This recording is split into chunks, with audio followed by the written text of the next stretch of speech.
आपने सफाई दी कि आपके वहां पे नंगा सर जाओ तो नंगी बोल देते हैं, तो आप नंगे शब्द के साथ खड़े हुए हैं, आपने सफाई दी, करेक्ट।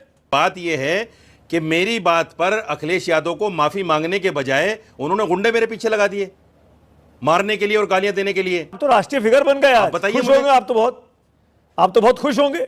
नहीं, साजिद रशीदी को पूरा हिंदुस्तान जान गया। अरे भाई, साजिद रशीदी को तो सबसे पहले हिंदुस्तान जानता है, आज ही कोई जाना है। जब मैं आपके साथ पहले बैठता था जब भी जानते थे लोग। तो आप तो खुश, आपका तीर तो निशाने पे लग गया, आप तो खुश हो रहे होंगे। जाना है हिंदुस्तान ने, ये बदनाम हुए तो क्या हुआ, नाम हुआ, आप तो खुश हो रहे हैं इस चीज में, ऐसा लग रहा है मुझे। साजिद रशीदी ने इतना गलत और बेतुका बयान दिया डिंपल यादव के ऊपर, तो उसके ऊपर विवाद होना तो तय था ही था, क्योंकि जागरूक नागरिकों ने अपना कर्तव्य पूरा किया। लेकिन ये उसके बाद भी होश में नहीं आया, इसने डिबेट के अंदर भी ऊल जलूल बातें करनी स्टार्ट कर दी। तो एंकर ने कहा कि भैया आप फेमस हो गए उस कांड के बाद। तो क्या खूब मजे लिए साजिद के एंकर ने। आइए चलिए देखते हैं एक बार, और क्या कुछ खास हुआ इस पूरी डिबेट के अंदर वही मैं आपको दिखाऊंगा, तो बने रहें। मौलाना साजिद रशीदी बहुत चर्चा में है बीते कुछ दिनों से। रशीदी साहब, आप ऑल इंडिया इमाम काउंसिल के सर्वे सर्वा हैं, मुखिया हैं। आपको लगता नहीं आपने जो टिप्पणी की डिंपल यादव जी के बारे में कि वो नंगी बैठी थी एक टीवी चैनल पर, इसको ये बेहद गलत था, ये शब्दों का चयन, आपको इसके लिए खेद है या नहीं है? फिर चर्चा की शुरुआत करता हूं। देखिए सुमित भाई, मैं जिस समाज से आता हूं उसी समाज से इकरा हसन एमपी उनके पास में बैठी हुई थी। आप दोनों फोटोओं को देख लीजिए, इकरा हसन कैसे बैठी हुई थी और डिंपल यादव कैसे बैठी हुई थी। मस्जिद की कुछ मर्यादाएं हैं इस्लामिक मान्यताओं के हिसाब से, मैंने उन मान्यताओं को खंडित करने के लिए ये बयान दिया है, ये कहा है।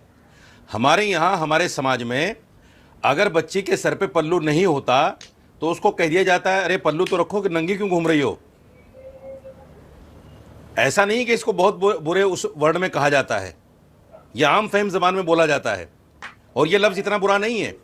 सवाल यह है कि डिंपल यादव, अखिलेश यादव पार्टी के सुप्रीमो हैं और एक कॉन्स्टिट्यूंसी को रिप्रेजेंट भी करते हैं।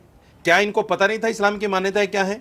तो आप अपने बयान पर कायम हैं। मस्जिद में जाना तो किस हालत में जाना? तो आप अपने बयान पे कायम है रशीदी साहब? नहीं, सवाल यह है कि नहीं, हाँ या ना?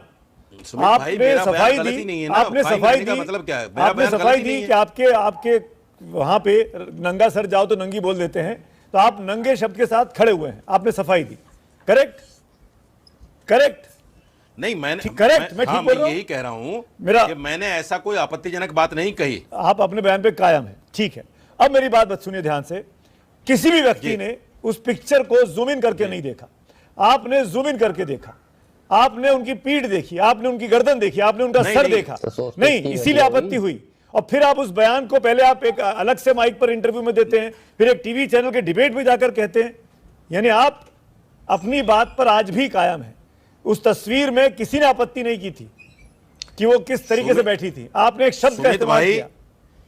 मैं सुनिए, मैं आपके कैमरामैन को कहूंगा कि इसको जूम करें। मैंने जूम करके नहीं देखा, इस वीडियो को जूम करके आप देख लीजिए।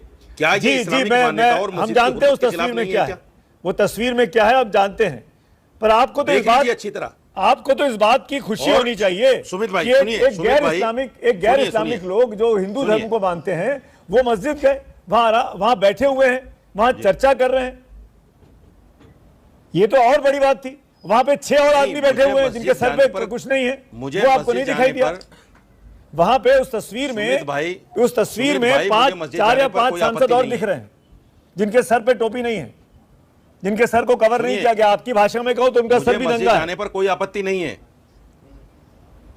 सुनिए, मुझे मस्जिद जाने पर किसी के कोई आपत्ति नहीं है, लेकिन मस्जिद में जिस अवस्था में महिला बैठी हैं डिंपल यादव जी, मुझे उस पर आपत्ति है, इस्लामिक मान्यताओं के खिलाफ है।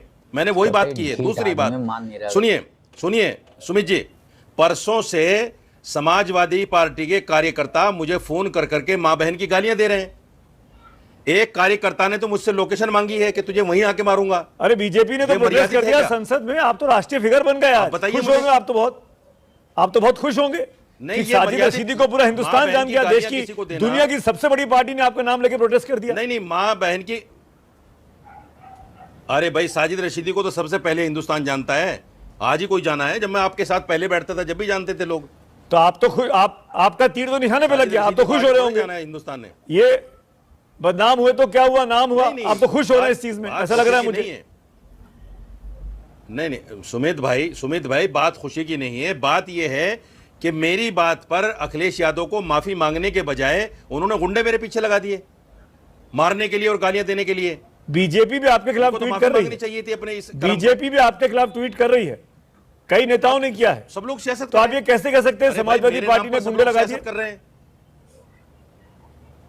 आप ये कैसे कह रहे हैं आप कि मुझे समाजवादी बताइए पार्टी ने सुमित गुंडे भाई, लगा दिए? आज जो महिलाएं, सुनिए, आज जो महिलाएं प्रोटेस्ट कर रही हैं लोकसभा में, जब हाईवे पर वो दुष्कर्म हुआ था एक नेता के माध्यम से, तो उस वक्त तो किसी महिला ने प्रोटेस्ट नहीं किया लोकसभा में। कैसे पता आपको? आज मेरे बयान पर प्रोटेस्ट हो रहा है, तो ये राजनीति नहीं है क्या? आप बताइए मुझे। आप क्या चाह रहे हैं? सबको पता है खुली आप राजनीति क्या है। चाह रहे हैं? अच्छा, ये तस्वीर जो आप दिखा रहे थे अभी, उस तस्वीर में तमाम सांसद भी दिख रहे हैं जिनके सर पे टोपी नहीं जी। है, क्या वो जायज है? देखिए क्या भाई, मस्जिद आप में मुझे जाते हैं बताइए टोपी लगाए सुमित भाई, बगैर? आप हिंदू धर्म से आते हैं। आप मुझे समझाइए ना। सुनिए सुनिए हाँ। सुनिए सुनिए, आप हिंदू धर्म से, मेरी बात सुनिए पहले। आप हिंदू धर्म से आते हैं, क्या आपके घर की कोई महिला पूजा आरती करते समय भगवान के सामने, भगवान की मूर्ति के सामने इस हालत में बैठती हैं क्या? अरे क्या हालत है, मानिए तो बैठी हुई हैं। गजब क्या बात पल्लू कर नहीं रहे होता हैं। कि जब उनके सर महिलाएं पे? साड़ी पहनती हैं, अपने घर की महिलाएं भी, साड़ी आपके ही घर पहनी की जाती महिलाएं है भी, भाई। तो पीठ गला पेट दिखता है, उसको नंगा नहीं कहा भाई, जाता। घर में कुछ भी पहनो, कौन मना अरे कर रहा साड़ी है? भारतीय परिधान है।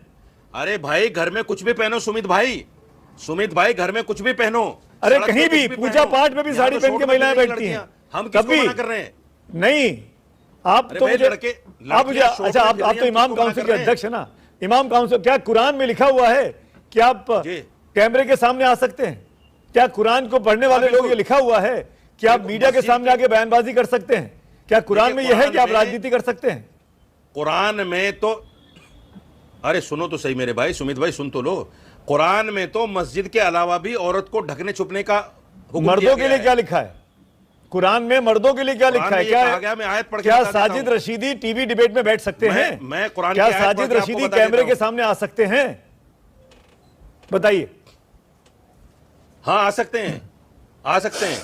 ये कहां लिखा है रशीदी जी? आपकी कुरान के किस पन्ने पे, किस जगह पे ये लिखा है? बताइए कि आप टीवी डिबेट में आ सकते हैं, Exactly. आप कैमरे के सामने अपना कैमरा फेस कर सकते हैं? बताइए चलिए रशीदी साहब।